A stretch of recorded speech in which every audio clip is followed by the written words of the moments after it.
Yo, what is up, guys? It is Jack, and welcome back to another video. And I would like to introduce you to a brand new friend of mine right here, front and center, and that is the Vapr assault rifle. And this weapon is an absolute monster if it is used in the right hands. In other words, if in the hands of a skilled player, in terms of an aggressive skilled player that has a certain level of gun skill and strafe shooting skills, I am telling you that this is the weapon that should not be overlooked. And all the weapons have a trade-off in this game, which actually surprisingly balances them off very well in terms of assault rifles and SMGs and all that kind of stuff. I personally think the only weapon that's a little bit ridiculous are the sniper rifles, and that's putting it nicely. But other than that, I would have to say that all the weapons are, especially for launch, pre-patch, because there's always weapons that are gonna get patched and adjusted here and there, sure. But as of right now, I'm actually pleasantly surprised how well all the weapons are actually pretty well balanced. So, with my humble opinion, I don't think this weapon needs a nerf. But you never know what's going to happen. You never know how Treyarch sees it or whatnot, and what everybody thinks of it. But as of right now, there are a few big YouTubers and some pro players that have showed this weapon off greatly, and how they express that this weapon is probably the best assault rifle in the game in terms of an automatic assault rifle.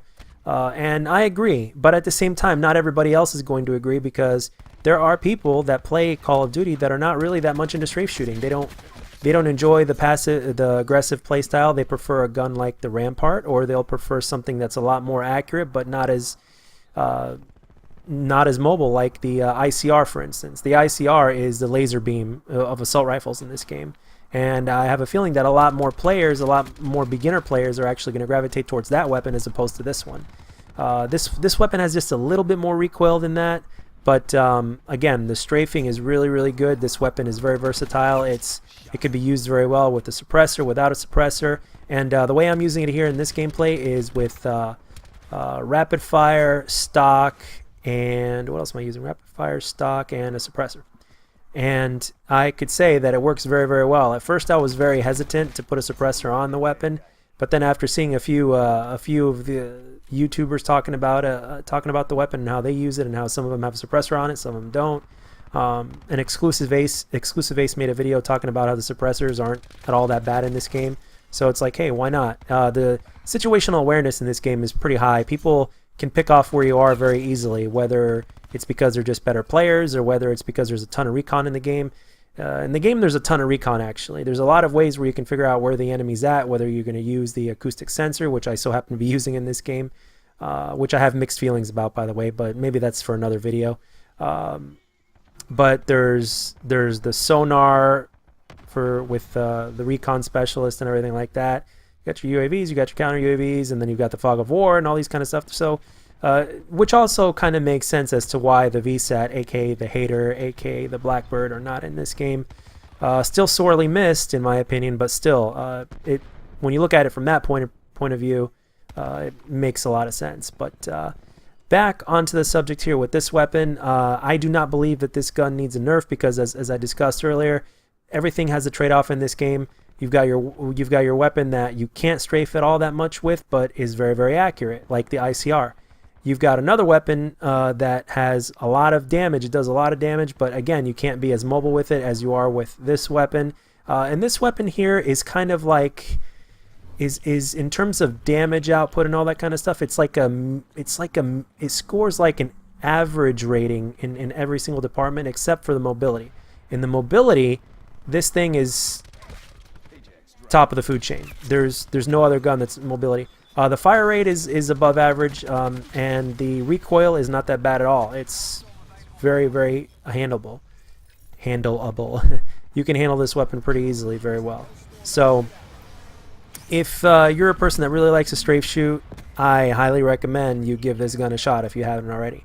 Because for a while there, for like the first day and a half or so of this game being out, this weapon was kind of slept upon. Not many people were talking about it or whatnot, and then the next thing you know, within the last 24 hours, a lot of people were talking about it. You've got pros that are using this gun, and for right reasons. You've got big YouTubers or whatnot. So this is definitely a good choice of a weapon. So I highly recommend you guys give it a go if you haven't already.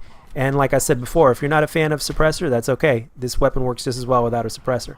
And I believe that rapid fire is a must because this weapon is pretty accurate enough as it is, so you might as well squeeze a little bit more juice out of it. And even if you're a person that doesn't like to strafe shoot and you don't want to use stock, that's fine. I mean, you're doing yourself a disservice. But if you don't want to, then that's okay. This weapon can still serve you well.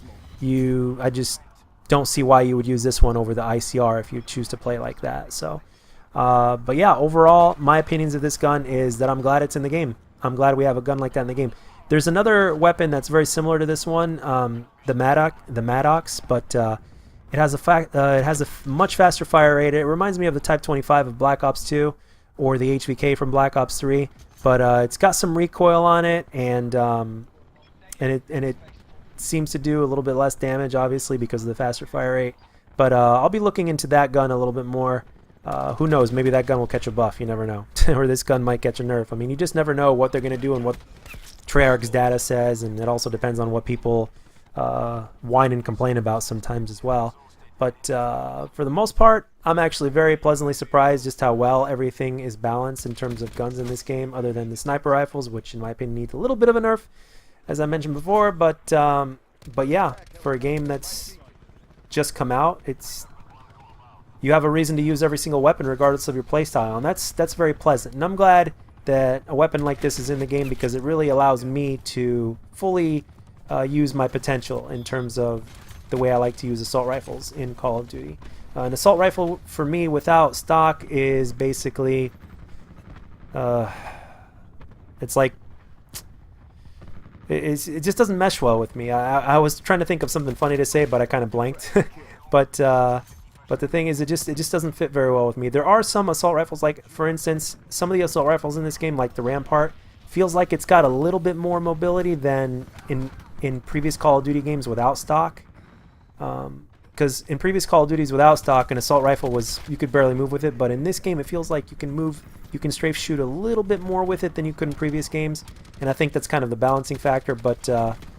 But again, if you really want to test out your mobility, I would suggest putting on stock 1 and stock 2. I've tried both, and it works very, very well. So if you miss the old Black Ops 2, Modern Warfare 3 stock or stalker perk, then I would suggest trying out stock 1 and stock 2 with a weapon like this, or with any other weapon that allows you to use stock 1 and stock 2.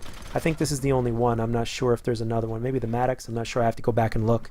But this one may very well be the only one in terms of assault rifles.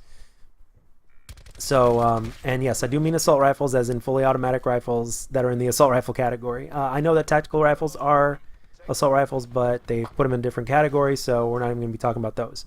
But if I were to say there was another gun that's really close to this one in terms of the mobility as well as what it's able to do, and that's the Rampart. I'm sorry, not the Rampart. The ABR tactical rifle. That thing is an absolute monster, and especially with the operator mod. But I'm actually very pleasantly surprised that it worked, that I was having a blast with the weapon even before the operator mod, and I'm not even a fan of burst fire weapons, so I look forward to getting that again. But I've used my unlock tokens on this gun and on Gung Ho.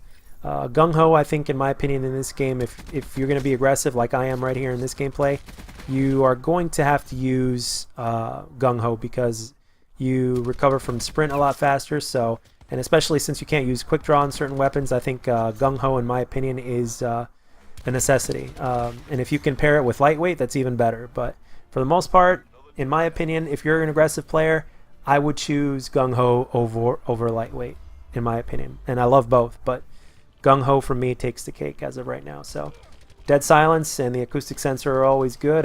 That's another subject for another video, but for the most part though, everything is very versatile, and this gun here is really literally a jack of all trades kind of weapon. So if you haven't given it a shot yet, give it a shot, and you'll be glad that you did in the end. And remember, just like every other weapon, it's going to take some getting used to, but once you do, especially if you're new at that kind of style of play, once you do, it's definitely going to pay off in dividends, if this gameplay here isn't any indication. But anyway, guys, that's all I got for this one. Let me know what you think. What, in your opinion, is your favorite assault rifle, or what is your favorite gun in the game, and what do you think is the best gun? Do you guys agree? Do you guys disagree? Let me know down in the comment section. And do you believe that the weapons in this game are fairly balanced? And as always, let me know if you liked the video, and if you didn't, let me know what I could do to make my videos better. I'll catch you guys on the next one.